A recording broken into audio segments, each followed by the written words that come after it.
Break के बाद आप सबका स्वागत है। हम फेस टू फेस में बातचीत कर रहे हैं सतपाल सांगवान जी के साथ। ऐसे कौन से जो काम हैं जो आप जो है चाहते हैं पूरा करवाना और अब तक कर नहीं पाए हैं और अगला जो चुनावों तक आप वो प्रोजेक्ट अपने पूरे करना चाहते हैं? वो सबसे पहले तो मैं मिनी सेक्रेटरिएट को पूरा करना चाह रहा हूँ। दूसरा, मेरा 100 बेड हॉस्पिटल, इतनी बड़ी mini secretariat sub divisional level पर आपको कहीं नहीं मिलेगी जो मेरे यहाँ बन रही है।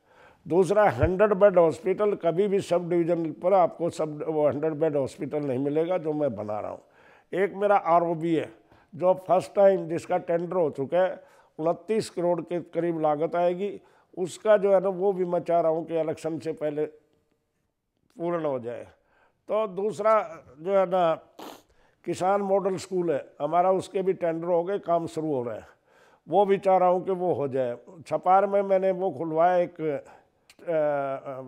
पॉलिटेक्निक जी, उसका अभी काम थोड़ा सा धीरे है जिससे मैं सेटिस्फाई नहीं हूँ। वो भी मैंने मुख्यमंत्री जी से रिक्वेस्ट करी है कि उसको जरा थोड़ा सा तेज करा दे, तो वो भी मैं तो चाह रहा हूँ कि वो भी मेरा पूरा हो जाए।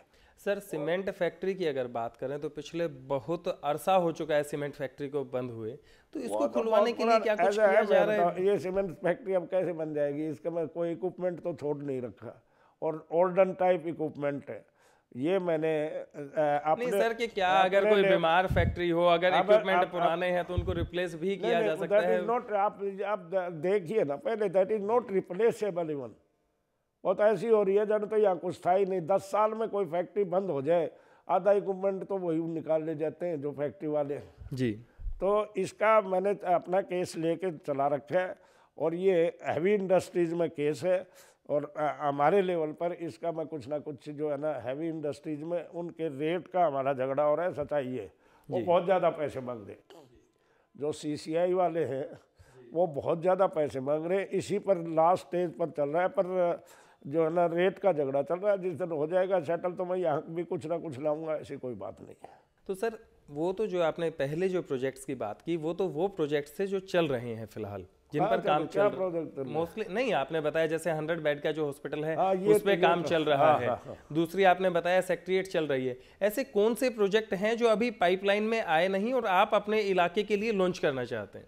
ये तो एक तो देखो ये हाउसिंग बोर्ड आ रहा है मेरा पाइपलाइन में जी। किसान मंडी में जो है ना किसानों का एक बहुत बढ़िया वो बना रहा हूँ। 100 करोड़ से ज़्यादा जी मैं गांव में पैसे दे रहा हूँ। 100 करोड़ के भी 150 करोड़। कोई गांव नहीं जिसमें मेरी कॉन्स्टिट्यूएंसी में 63 गांव है जी, कोई एक सिंगल गांव नहीं जिसमें 70 लाख से और 3 लाख तक रुपए जो है ना लग रहे हैं और दिन रात काम हो रहा है। चेहरा बदल जाए गांव का। मैं चाह रहा हूँ भगवान ने चाहे तो 2-3 महीने में, अब भी मैं कल भी जब आया तो 3 करोड़ रुपए तो मैं लेके आया हूँ बैकवर्ड और शेड्यूल्ड कास्ट की चौपालों के लिए जी। मंजूर कर लिया, काम के लिए शुरू हो जाएगा। सही है। 100 करोड़ 1 करोड़ रुपए मैं बोंद के लिए लेके आया हूँ। बोंद बड़ा गाँव है तो उसकी सड़गड़ियाँ बहुत खराब थी तो उनके लिए लेके आया हूँ।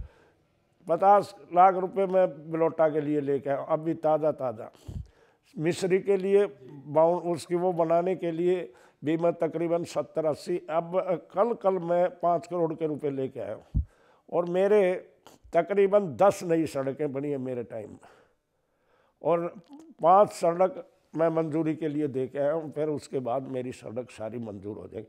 आपने देखा नहीं, यहाँ बाढ़ आया था जी।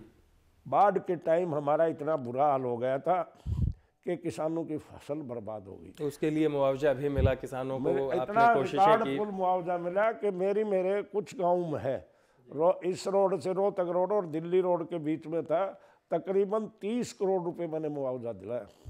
और एक नया रिकॉर्ड चौधरी भूपेंद्र सिंह हुड्डा ने, चाहे मेरे कहने से कहो या किसानों के कहने से कहो, कि जो खेती बुआई नहीं हुई थी आज तक कहीं नहीं है देश में जी, कि जो खेत बुआए नहीं थे उनको भी मुआवजा दिया जाएगा। ये बिल्कुल सरकार की योजना लागू हो चुकी है।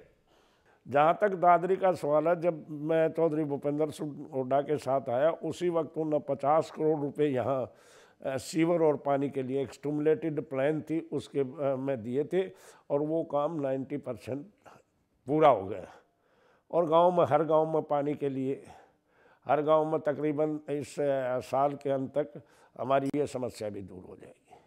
मैंने स्कूल भी यहाँ अपग्रेड कराए, 8-9 स्कूल अपग्रेड हुए, तकरीबन 250-300 कमरे बनवाए हैं जो स्कूल। अब आप रास्ते में जाए हमारा इसका रावणदिका स्कूल में पानी भर गया था, सारे नई बिल्डिंग बन रही है वहाँ। तो एक हमारा ITI था सातौर का, वो बंद हो गया था, वो चालू करवाया। तो हर फैसिलिटी में तो कोई कमी है ही नहीं। दूसरा, गांव इमलोटा में CHC का वो जो है ना नई CHC बनी है जी, ये भी अभी चालू हो जाएगी काम। ये मैंने सर बेशक विकास के कामों की आपने झड़ी लगाई है और फेस टू फेस के अंदर थोड़ा सा टाइम की नज़ाकत और वक्त हो चला एक छोटे से ब्रेक का। ब्रेक के बाद भी मंत्री जी के साथ बातचीत का सिलसिला यूं ही जारी रहेगा। अगर टिकट नहीं देती कांग्रेस आपको, तो क्या आप फिर से इंडिपेंडेंट चुनाव लड़ेंगे? क्या पता, ये एक संभावना है सर, ये समय बताएगा।